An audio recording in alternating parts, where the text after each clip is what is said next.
जय श्रीमन नारायण। ए पर जे टिप्पणी हम करे जा रहल बा रामानुजदास श्रीमान गट्टू वेणुगोपाल स्वामी जी के द्वारा दिहल गयल बा। अध्याय 5 कर्म संन्यास योग श्लोक 16। ज्ञानेन तु तदज्ञानं येषां नासितं आत्मनः तेषाम् आदित्यवत् ज्ञानं प्रकाशयति तत्परम्। ओम।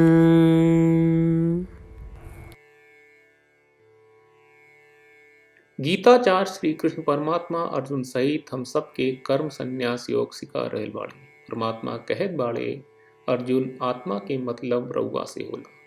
स्वाभाविक रूप से रउआ के लगे एगो चमक बा जौन सूरज के बराबर बा। जैसे सूरज बादर से छिपाइल बा वैसे ही रउआ भी ओ काम के सब असर से छिपल रहे जौन रउआ अनजान समय से कर रहल बानी।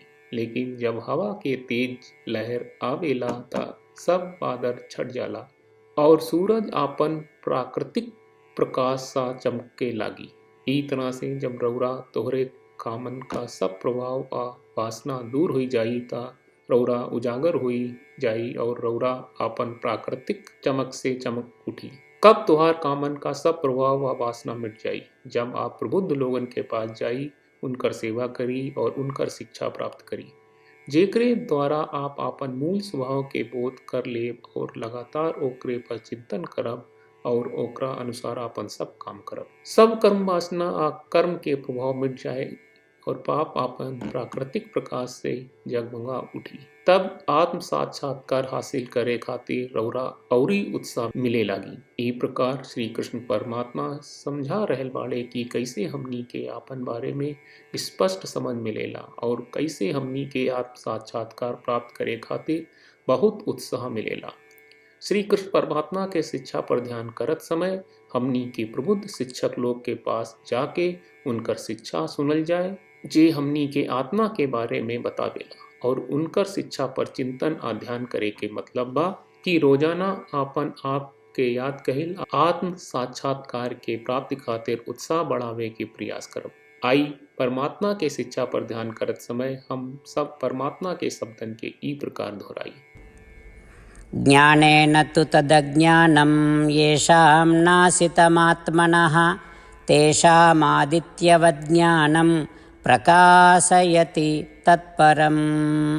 श्रीमद् भगवत गीता का पूरा सार श्री कृष्ण परमात्मा ने अध्याय 18वें के श्लोक 65 से 70 में 8 काम करे खातिर देले बाड़े। श्री कृष्ण कहले, हम ओ लोगन से प्रेम करनी जो लोग इन 8 बातन के मान तारे। हम ओ भक्तन के हर तरह से रक्षा करब। श्री कृष्ण परमात्मा के द्वारा बोलल गईल संपूर्ण भगवत गीता सुनला के बाद अर्जुन कहले, करिष्ये वचनम त्वा, जेके मतलब बा कृष्ण मैं उही करब जौन आप कही। यही कारण बा श्री कृष्ण अर्जुन के हर तरह के सफलता आ विजय प्रदान करेले। आई परमात्मा के आपन व्रत देई कि हमनी के ये 8 गौ कर्म के पालन करी जा। ई वचन परमात्मा के देवे से बड़न कौनो पूजा तपस्या यज्ञ नहीं।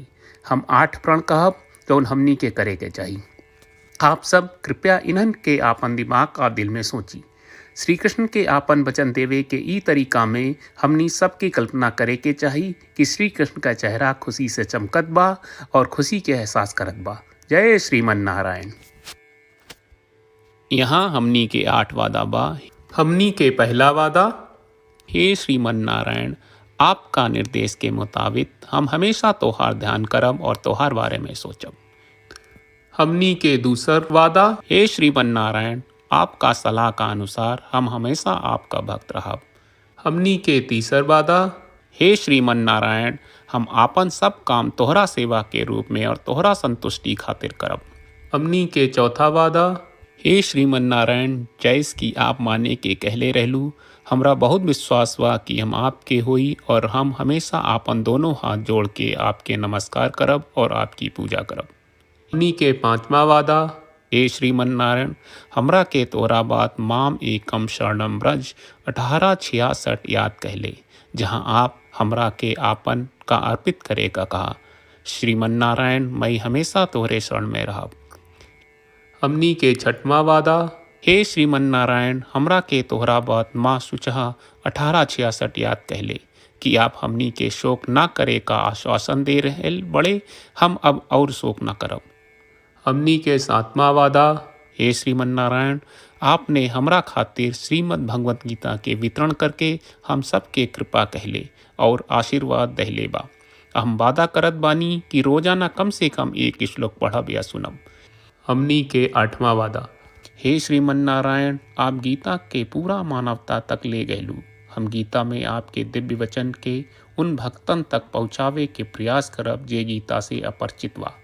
हे श्रीमन्नारायण हम उई करब जौन तू करे का कहब। हम ऐसन व्यवहार करब जैसन आप चाहत बानी और हम खाली आपका खातिर काम करब। श्रीमन्नारायण के रोज आपन वचन देहल कि हम ओइस करब जैस आप कहत बानी, ई अपने आप में बड़न पूजा बा। श्रीमन्नारायण करशे वचनम त्वा, श्रीमन्नारायण हम तोरे निर्देश के मुताबिक काम करब। सर्वं श्री कृष्ण अर्पणम अस्तु। जय श्रीमन्नारायण। ज्ञानेन तु तदज्ञानं येषां नासितं आत्मनः तेषाम् आदित्यवज्ञानं प्रकाशयति तत्परम्। ॐ